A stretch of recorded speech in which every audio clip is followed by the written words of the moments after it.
بسم اللہ الرحمن الرحیم۔ میں ہوں حکیم افتخار الحسن ریونڈی۔ آپ دیکھ رہے ہیں میرا یوٹیوب چینل IH ریونڈی۔ امید ہے آپ خیریت سے ہوں گے۔ اللہ رب العزت کے حضور دعا گو ہوں کہ اللہ کریم آپ کو ہمیشہ شاد و آباد رکھے۔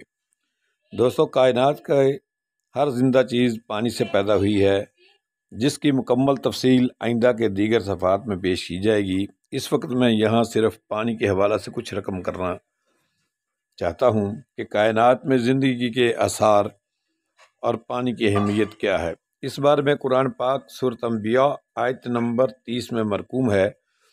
ترجمہ: اور کیا کافر لوگوں نے نہیں دیکھا کہ جملہ آسمانی کائنات اور زمین سب کا ایک اکائی کی شکل میں جڑے ہوئے تھے، پس ہم نے ان کو پھاڑ کر جدا کر دیا اور ہم نے زمین پر پیکر حیات کی زندگی کے نمو پانی سے کی۔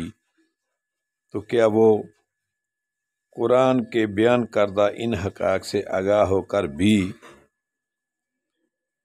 یہ سورۃ الانبیاء کی آیت نمبر 30 کا ترجمہ ہے کہ قرآن بیان کردہ حقائق پر بھی ایمان نہیں لاتے؟ اور سورۃ نور آیت نمبر 45 میں مرقوم ہے، اور اللہ نے ہر چلنے پھرنے والے جاندار کی پیدائش کی کیمیائی ابتدا پانی سے فرمائی، پھر ان میں سے بعض وہ ہوئے جو اپنے پیٹ کے بل چلتے، اور ان میں سے بعض وہ ہوئے جو 2 پاؤں پر چلتے، اور ان میں سے بعض وہ ہوئے جو 4 پیروں پر چلتے۔ اللہ جو چاہتا ہے پیدا فرماتا ہے۔